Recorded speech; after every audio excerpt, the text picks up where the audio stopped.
HS exam 2026-এর class 12 semester 4-এর English ভার্সানের মডার্ন কম্পিউটার অ্যাপ্লিকেশানের আজকে আমি লাস্ট এবং ফাইনাল সাজেশান দিচ্ছি এবং এই সাজেশানের অ্যান্সারও তোমাদের রেডি করে দিয়েছি।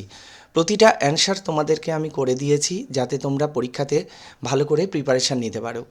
ভিডিও শুরুর আগে তোমাদের কাছে একটাই রিকোয়েস্ট, এই ভিডিওটি ভালো লেগে থাকলে অবশ্যই লাইক করো এবং বন্ধুদের মধ্যে শেয়ার করো এবং কমেন্ট বক্সে কমেন্ট করে জানাও ভিডিওটি কেমন লেগেছে, বা তোমাদের যদি কোনো কোয়ারি থাকে সেটিও কমেন্ট বক্সে লিখে জানাও, আমি অ্যান্সার দেব।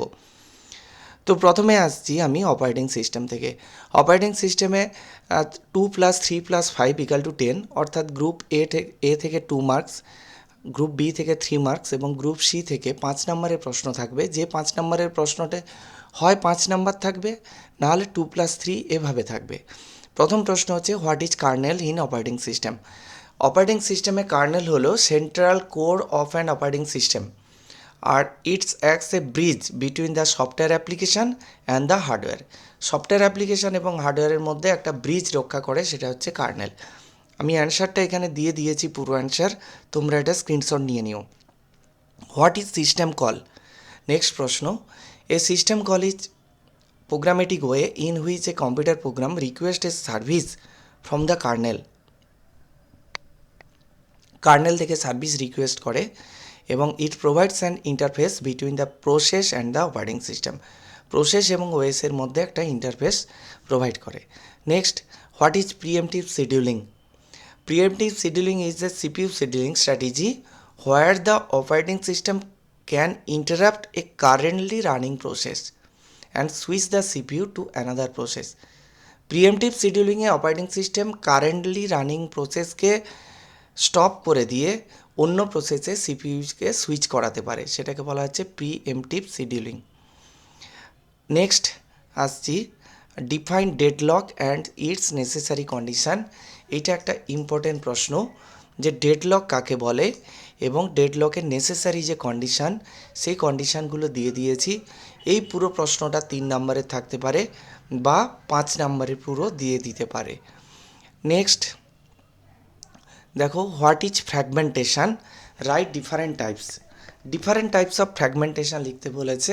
ফ্র্যাগমেন্টেশন হচ্ছে অপারেটিং সিস্টেমের একটা মেমোরি ম্যানেজমেন্টের প্রবলেম, যেখানে মেমোরি স্পেস ওয়েস্টেড হয়, নষ্ট হয়ে যায়। আর ইন্টারনাল ফ্র্যাগমেন্টেশন এবং এক্সটার্নাল ফ্র্যাগমেন্টেশন হচ্ছে দুটো টাইপ।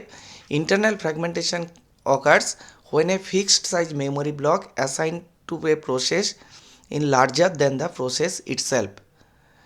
তো প্রসেসের চেয়ে যদি ওই মেমোরি ব্লকের চেয়ে যদি বড় ছোট প্রসেস এখানে অ্যাসাইন করা হয়, তাহলে কিন্তু মেমোরি স্পেসটা অনেকটা নষ্ট হয়ে যায়।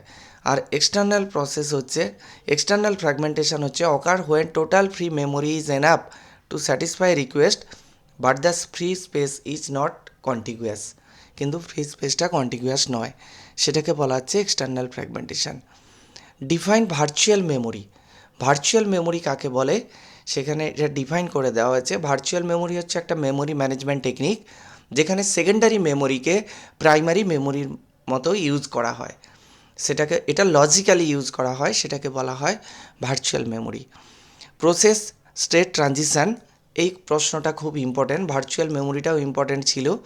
এই প্রশ্নটা 3 মার্কসের আসতে পারে। প্রসেস স্টেট ট্রানজিশান, এবং এই প্রসেস স্টেট ট্রানজিশানের কতগুলো স্টেট আছে, একটা new state, ready state, running state, next আছে waiting state and terminated state. Next প্রশ্ন, what is PCB? Process control block. এটাও কিন্তু 2 মার্কসের জন্য important. PCB is a data structure used by the operating system to store all the information about a specific process. কোনো নির্দিষ্ট প্রসেসের জন্য সমস্ত ইনফরমেশানকে স্টোর করে। তো এটাকেই বলা হচ্ছে পিসিবি। এটা 2 মার্কসের প্রশ্ন। Next, IO bound versus CPU bound process. IO bound process কাকে বলে? IO means input output.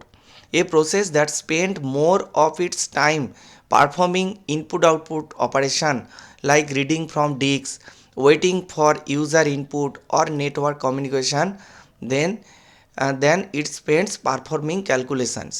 Example, a text editor or a database search. আর সিপিইউ বাউন্ড প্রসেস কোনগুলো? A process that spend the majority of its time performing heavy computational and using the CPU, সেটাকেই বলছে CPU bound process. Example হচ্ছে mathematical calculation. The idea of segmentation, এইটা পড়তে পারে সেগমেন্টেশনের ধারণা। Segmentation হচ্ছে একটা লজিক্যাল ম্যাটার, সেটাকেই বলছি আমরা সেগমেন্টেশন। এই যে এখানে বলেছে programme is divided into logical units call segment. Next আসছি পেজিং। পেজিংটা ইম্পর্টেন্ট বলে আমি পেজিংয়ের অনেকগুলো পার্ট দিয়েছি, পেজিংয়ের ডেফিনেশান দিয়েছি, তারপর দিয়েছি বেসিক কনসেপ্ট, তারপর নেক্সট বেসিক কনসেপ্টে পর আছে পেজ টেবিল কাকে বলে, পেজ টেবিল কি, তারপর কিভাবে অ্যাড্রেস ট্রান্সলেশন করা হয়, আর সব কিছু এখানে এভাবে রেডি করে দিয়ে দিয়েছি। Advantage of paging and disadvantage of paging. Next আসছি এফসিএফএস অ্যান্ড এসজেএফ শিডিউলিং। এফসিএফএস এবং এসজেএফ শিডিউলিং সম্বন্ধে যদি পড়ে, একটা শিডিউলিং যদি পড়ে 2 মার্কসের পড়বে, এবং দুটো একসঙ্গে যদি থাকে ধরো 3 মার্কসের আসতে পারে। তো এখানে first come first serve scheduling, এটা হচ্ছে নন প্রিএমটিভ, আর এটা হচ্ছে শর্ট প্রসেসের ওয়েটিং টাইম অনেক বেশি হয়। আর এসজেএফ হচ্ছে শর্টেস্ট জব ফার্স্ট। এখানে এফএস এবং এসজেএফের পার্থক্য পরীক্ষায় পড়তে পারে। আমি বেশ কিছু ডিফারেন্স এখানে দিয়েছি এই সংক্রান্ত। সেল ভার্সেস কার্নেল, তোমরা এগুলো স্ক্রিনশট নিয়ে নিতে পারো। যে ডিফারেন্সগুলো থাকবে তোমরা মিনিমাম 3টে ডিফারেন্স লিখবে। 3 মার্কসের জন্য হতে পারে বা 2 মার্কসের জন্য হতে পারে। 3 মার্কসের জন্য হলেও 3টে ডিফারেন্স লিখবে, 2 মার্কসের জন্য হলে ম্যাক্সিমাম 3টে, বাট দুটোর কম ডিফারেন্স লিখবে না। Next supervisor mode versus user mode, এখানেও 3টে ডিফারেন্স দিয়েছি। তারপর আসছি দেখো পেজিং ভার্সেস সেগমেন্টেশন, এখানেও ডিফারেন্স দেওয়া আছে। ফিক্সড পার্টিশানিং ভার্সেস ভেরিয়েবল পার্টিশানিং, এখানেও 3টে ডিফারেন্স দিয়ে দিয়েছি। এরপর চলে আসছি এআইতে। এআই কাকে বলে, হোয়াট ইজ টিউরিং টেস্ট? তোমরা নিশ্চয়ই এতদিনে বুঝে গেছো টিউরিং টেস্ট কি। একজন ইন্টারোগেটর থাকবে এবং একজন সিস্টেম, একজন হিউম্যান থাকবে। যখন সিস্টেম হিউম্যানের মতো অ্যান্সার দেবে তখন তাকে বলবো সিস্টেমটা টিউরিং টেস্টে পাস করেছে। What is AI winter, right reasons behind it. AI winter দুটো হয়েছিল, একটা 1974 থেকে 1980 এবং তারপরে হয়েছিল। এআই উইন্টার এর কারণ কী ছিল, যে এই সময় ওভার প্রমিসিং, মানে যারা রিসার্চার তারা প্রচুর পরিমাণে মানুষকে আশা জুগিয়েছিল, কিন্তু সেই সময় টেকনিক্যাল লিমিটেশনের জন্য সেটা হয়ে ওঠেনি। আর এই সময় দামও খরচও খুব বেশি ছিল, যেটা ছিল হাই কস্ট। তারপর আছে দেখো right 3 difference between ML and DL, machine learning এবং ডিপ লার্নিংয়ের মধ্যে 3টি পার্থক্য। নেক্সট আছে what is reinforcement learning. Reinforcement learning কাকে বলে, 2 মার্কসের প্রশ্ন, সেরকমই লিখে দিয়েছি। হোয়াট রাইট এজেন্ট স্ট্রাকচার, এজেন্টের কীভাবে স্ট্রাকচার সেটা লিখতে বলেছে। যদি 3 মার্কসের হয় তাহলে তোমরা এভাবে 3টে পয়েন্ট লিখে দিও। নেক্সট হোয়াট ইজ চ্যাটবোট, 2 মার্কসের কোশ্চেন। চ্যাটবোট হচ্ছে একটা সফটওয়্যার অ্যাপ্লিকেশান যেটা ডিজাইন করা হয় stimulate human conversation through text or voice. Difference between supervise and unsupervise learning, question number 7। Supervise এবং আনসুপারভাইজ লার্নিংয়ের 3টে পার্থক্য। How does bias come in to an AI, এই প্রশ্নটা ইম্পর্ট্যান্ট হতে পারে, তোমরা একটু ভালো করে দেখবে। Difference between classification and regression, classification এবং রিগ্রেশনের মধ্যে পার্থক্য, এটাও তোমরা একটু ভালো করে দেখবে। Write the use of AI in fraud detection, fraud ডিটেকশানের জন্য এআই এর ব্যবহার কী। এখানে 3টে পয়েন্ট দিয়েছি, 3 মার্কসের প্রশ্ন হলে এই 3টে পয়েন্টই লিখবে। What is the perception learning rule, artificial neural নেটওয়ার্কের পারসেপশান লার্নিং রুল হচ্ছে যখন নিউরনগুলো ভুল করে তখন কি করে, ওদের ওয়েট ভ্যালুগুলো চেঞ্জ করে নেয়, সেই ওয়েট ভ্যালুগুলোকে অ্যাডজাস্ট করে একটা ফর্মুলা দিয়ে, সেটাকেই বলা হয় perception learning rule. Write 2 positive aspect of AI on employment, দুটো পজিটিভ অ্যাসপেক্ট এআই এর এমপ্লয়মেন্টে, creation of new job, increase productivity. Explain the effectiveness of AI in algorithmic trading, ট্রেডিংয়ে এআই এর ইফেক্টিভনেস কী আছে, এখানে কতগুলো পয়েন্ট দেওয়া আছে, তোমরা স্ক্রিনশট নিয়ে রাখো, এই পয়েন্টগুলো কাজে লাগবে। নেক্সট টিবিএমএস, আমি একটু এর মাঝখানে ইন্টারাপ্ট করি তোমাদের। আমি যে প্রশ্নগুলো বলছি আমি কিন্তু সবগুলো ইম্পর্ট্যান্ট প্রশ্ন বলছি, তো এই প্রশ্নগুলো তোমরা পড়বেই, অবশ্যই পড়বে। কিন্তু তোমরা ভালো মার্কস পাওয়ার জন্য এই প্রশ্নগুলো পড়বে, কিন্তু তোমাদের হাতের কাছে যে বই আছে সে বই থেকেও কিন্তু তোমরা ভালো করে পড়ে যাবে। নেক্সট, ডেটা ডিকশনারি বলতে কী বোঝায়? ডেটা ডিকশনারি কাকে বলে? 2 মার্কসের প্রশ্ন। DBA and it's function, database administrator এবং তার দুটো ফাংশান, এটা যদি থাকে তাহলে 2 মার্কস বা 3 মার্কসের প্রশ্ন হতে পারে। Next, what is entity set and how it is related with attribute. Entity set কাকে বলে? যে কালেকশন অফ সিমিলার এন্টিটিজ, সেটাকে বলা হচ্ছে এন্টিটি সেট। আর রিলেশন কি? অ্যাট্রিবিউট আর the properties that describe an entity. আর অ্যাট্রিবিউটগুলো হচ্ছে একটা প্রপার্টি যেটা ডেসক্রাইব করে এন্টিটিকে। নেক্সট, ফরেন কি কাকে বলে? তো ফরেন কি is a field in one table that refers to the primary key in another table. It is used to establish a link between the two tables. দুটো টেবিলের মধ্যে লিঙ্ক এস্টাবলিশ করার জন্য ফরেন কির ব্যবহার করা যায়। নেক্সট প্রশ্ন, hierarchical database model. Hierarchical database model হচ্ছে ট্রি লাইক স্ট্রাকচার মডেল। এটা হচ্ছে প্যারেন্ট চাইল্ড রিলেশনশিপের মাধ্যমে কাজ করে। এখানে একটা প্যারেন্টের মাল্টিপল চিলড্রেন থাকতে পারে, but A children can have only one parent. 2 মার্কসের প্রশ্ন। স্কিমা ভার্সেস ইনস্ট্যান্স, 2 মার্কসের প্রশ্ন, বা এখানে what is schema, what is instance, এভাবে প্রশ্ন থাকতে পারে। নেক্সট হচ্ছে স্কিমা স্ট্রাকচার। 3 স্কিমা স্ট্রাকচার, এটা 3 মার্কসের প্রশ্ন থাকতে পারে। এক্সটার্নাল লেভেল, কনসেপচুয়াল লেভেল এবং ইন্টারনাল লেভেল 3 নম্বরের প্রশ্ন থাকবে। তারপরে প্রশ্ন আসছি, ডেটা ইন্ডিপেন্ডেন্স কাকে বলে? ডেটা ইন্ডিপেন্ডেন্স এটাও কিন্তু ইম্পর্ট্যান্ট কোশ্চেন, এটাও কিন্তু 3 মার্কসেরও থাকতে পারে। ডেটা ইন্ডিপেন্ডেন্স হচ্ছে the ability to modify the schema at one level without affecting the schema at a higher level, সেটাকেই বলছে ডেটা ইন্ডিপেন্ডেন্স। এর দুটো ধরনের টাইপ আছে, একটা ফিজিক্যাল ডেটা ইন্ডিপেন্ডেন্স, একটা logical data independence. Next, advantage of DBMS over legacy system বা file সিস্টেমের উপরে যদি অ্যাডভান্টেজ বলে বা লিগেসি সিস্টেমের উপর অ্যাডভান্টেজ বলে, এখানে মাত্র দুটো অ্যাডভান্টেজ দিয়েছি যদি 2 মার্কসের পড়ে। Reduce data redundancy, data consistency, এই দুটো পয়েন্ট। নেক্সট পয়েন্ট হচ্ছে ER data model, entity relationship data model বলতে কী বোঝায়, এটা কিন্তু 2 মার্কসের একটা প্রশ্ন থাকবে। Mapping cardinality important, mapping cardinality থেকে প্রশ্ন হবে। ম্যাপিং কার্ডিনালিটি বলতে কী বোঝাও? আর এইখানে দেখো আমি জাস্ট দিয়ে রেখেছি 1 to 1, 1 to many, many to 1, many to many। এইগুলো থেকে কিন্তু একটা সম্পর্কে ডেসক্রিপশান, যে কোনো একটা ডেসক্রিপশান এবং তার এক্সাম্পল কিন্তু তোমরা রেডি করে রাখবে, কারণ এটা পড়বেই। তো তোমাদের যদি এইগুলো সম্বন্ধে কোনো বুঝতে অসুবিধা থাকে আমাকে কমেন্ট করে জানাও, তাহলে আমি আবার একটা ভিডিও যেখানে বইয়ের পেজ দিয়ে আমি তোমাদেরকে বুঝিয়ে দেবো। নেক্সট আসছি রিলেশনাল মডেল কনসেপ্ট। রিলেশনাল মডেলে কী কী থাকবে?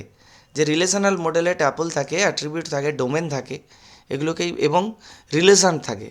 রিলেশান বলতে কী বোঝায়? টেবিল, সেগুলোকেই বলে রিলেশান। এবার নেক্সট আসছি উইক অ্যান্ড স্ট্রং এন্টিটির মধ্যে ডিফারেন্স। ডিসিএল, এটা ইম্পর্ট্যান্ট। ডিসিএল কমান্ড, দুটো ডিসিএল কমান্ডের কাজ লেখো। ডিসিএল কমান্ডের ব্যবহার কি? DCL is use to control access the data of the database. Grant and revoke, দুটো ডিসিএল কমান্ডের কাজ কিন্তু তোমাকে লিখতে হবে।